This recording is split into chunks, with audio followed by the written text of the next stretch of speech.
Hi, Kent Larson here, and what I'm about to do is I'm just going to show you a few tips and hints on what you should probably have in your vehicle while you're out and about traveling. And just in case you're like me, you're a good Samaritan, you pull up on somebody that's alongside the road, they have their flashers on, and there's a situation there that you're not quite sure what's going on. First off, when you pull over, immediately hit your own flashers. And when you pull up, please pull at least 3 car lengths behind them. You don't want to get immediately behind them, okay? That's for a couple reasons. One, it's safer that way if you would happen to be, your vehicle gets struck while you're assisting this person, gives you a little bit more reaction time, keeps distance between you and the other vehicle because quite frankly, in today's day and age, you don't know if it's an actual setup for someone to hijack your car and possibly abduct you. Excuse me. So be very careful. After that, once you've got yourself parked, you've got your flashers on, you always want to look through your side mirrors and your rear view mirror to check the traffic, and also look ahead to make sure there's no passing area right there, because if you step out someone's passing, that's endangering your life also. So now that you've got this whole scenario apprised and you know where everybody's at, what the traffic's like, etc., that's when you can go into action. And here's a couple things I do. All right, I'm going to turn this around. I'm going to show you the way my vehicle is set up all the time. Okay, so this is one thing I do is I always have a dash cam sitting right up here. It doesn't get in the way, okay, so it records everything while I'm driving, just in case later on it needs to be used. And down to your left, you usually have a little map case. What I carry down in here is not only pepper spray, but I have one of these tools which can break a window in an emergency situation, and it has a seatbelt cutter on it, along with an LED light to help you, guide you with what you're doing depending upon the situation. So we move over here, and what I secondly would look at is I've got down in here, I've got an LED flash, magnetic flare that I can put on the side of my vehicle because it attaches to the body, or I can put it out on the road about 30 to 50 feet behind me on the far driver's side, just to make sure people are aware of the spacing and where we're at. If you also look in here, right, this is all on the top of all the paperwork I have in there. I have a flashlight here that also doubles. Let me see here. It has this right here on it, which is very effective. It has a magnet on it. You can place this on the top left side of your vehicle out towards traffic, so they see you. This has got a very high visibility. Both of these are rated at about 3 miles. I'm going to shut that off right now. So I've got these, and also, if it is an emergency situation, they are in the vehicle, or you're not quite sure safety-wise what's going on, I always keep one of these right here in my center console. This is known as it's an ASP, or a collapsing police baton. These are very effective. I've spoken to a couple sheriffs when they do automobile rescue and how to get in and break the glass.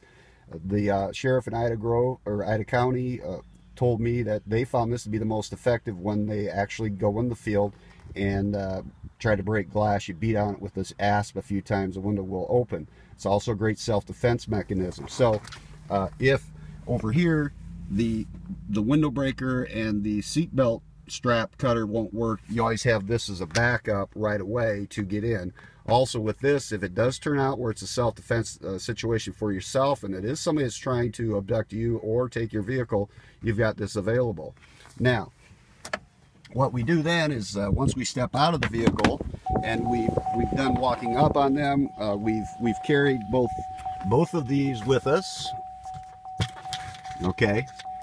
All right. If you see here, I've got the ASP and I've got the flare. Immediately, what I do is I go out here and I place the flare a good 50 feet behind me, my vehicle here, and then I will walk up on the vehicle, which would be in front of me.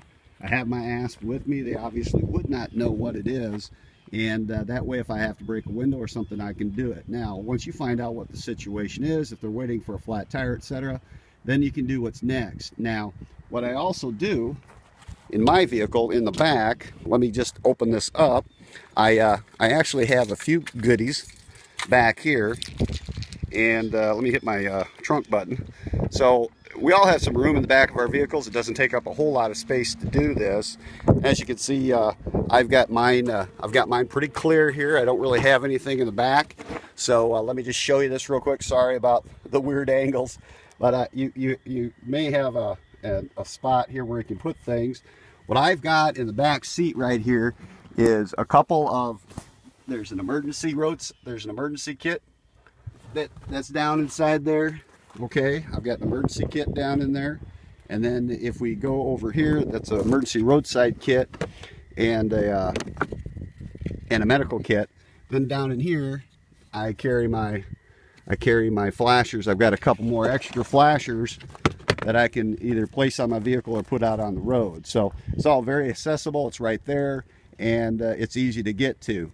So in your medical kit, a couple things I make sure I have are, I like to make sure I have aspirin. I have a face mask if I have to do mouth-to-mouth resuscitation to protect myself from any communicable disease they may have, or my having something that would give to them. I also have a tourniquet in there, just in case you see that there's a crushed limb or something and they're bleeding profusely, you can apply a tourniquet. Now remember, if you're going to be doing some of these things, you should have some kind of medical training or some first responder training. Another thing that you may want to carry in your vehicle is the high blood pressure, battery operated and BP wrist band that you can use, because if you do have a situation where it's a potential heart attack, stroke, etc., or it's an accident, you can flip that on their wrist.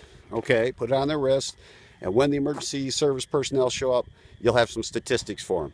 Always comfort them, be very calm, let them know that you're in control and that help is on the way. Now, this is Kent Larson giving you a few tips and hints on how to protect yourself from not being run over, from potential abductors, and also how to help people that you're going to see as a Good Samaritan. God bless. Have a great day.